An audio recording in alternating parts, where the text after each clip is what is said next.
Here's how to set up desktop audio recording in OBS Studio so your game sounds and system audio are captured.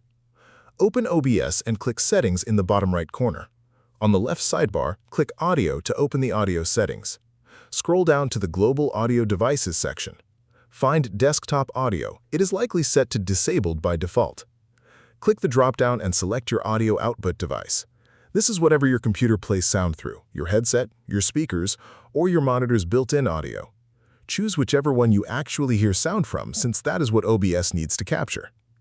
Click Apply, then OK to save. Back in the main OBS window, look at the audio mixer at the bottom. You will now see desktop audio as a channel.